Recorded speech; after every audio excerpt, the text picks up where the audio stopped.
Welcome to section 2.1, the building blocks of molecules, where we dig into the basic ingredients of life, atoms and molecules. These may seem like chemistry topics, but they're fundamental to biology.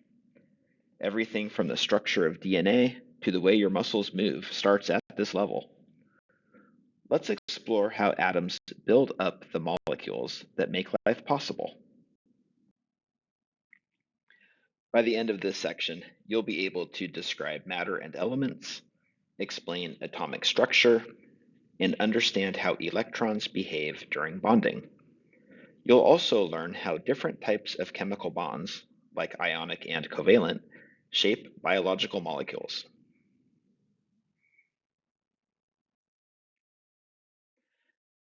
Matter is anything that has mass and takes up space, and that includes everything in biology.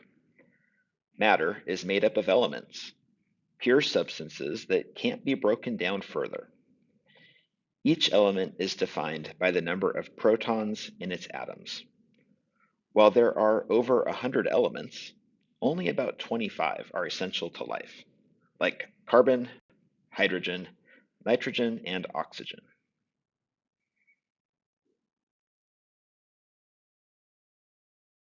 Atoms are the smallest units of an element that still retain its properties. Each atom has a nucleus containing positively charged protons and neutral neutrons. Negatively charged electrons orbit the nucleus in energy levels, or shells. The atomic number tells us how many protons an atom has, while the mass number adds protons and neutrons together.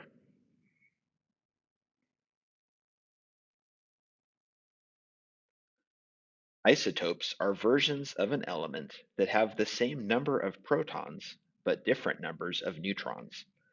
Some are stable, while others are radioactive. Radioactive isotopes can be used in imaging or cancer treatments. The atomic mass is the average mass of all the naturally occurring isotopes of an element.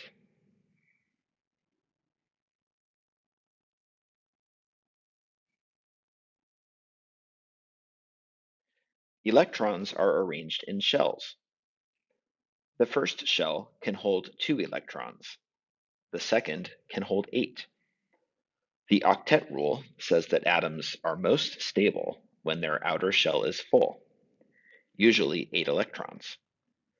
This desire for stability is what drives atoms to form bonds with other atoms.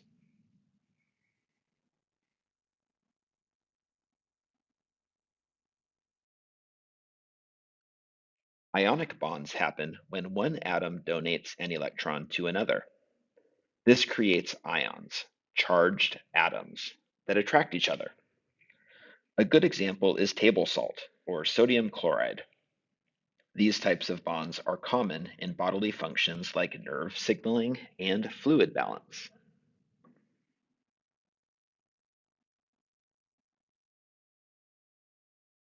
Covalent bonds form when atoms share electrons. These are strong and stable bonds that are essential in biological molecules like water and glucose.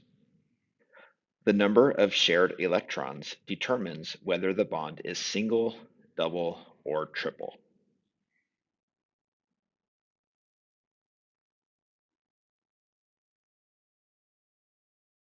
Hydrogen bonds are weaker, but incredibly important. They occur when a hydrogen atom in one molecule is attracted to a highly electronegative atom, like oxygen or nitrogen, in another molecule.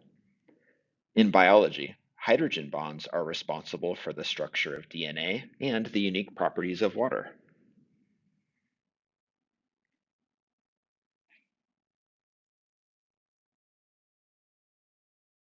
Van der Waals interactions are the weakest of the interactions we'll talk about.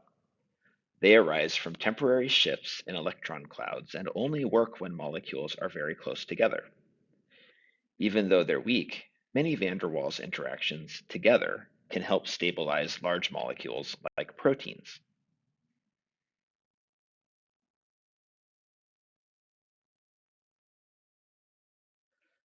Atoms join together to form molecules.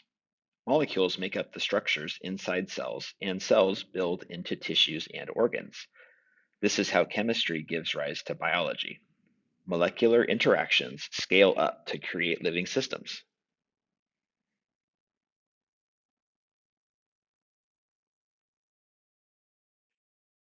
Matter is made of atoms, which consist of protons, neutrons, and electrons. The way electrons are arranged determines how atoms interact. These interactions, through ionic, covalent, hydrogen, or van der Waals bonding, form the complex molecules that sustain life.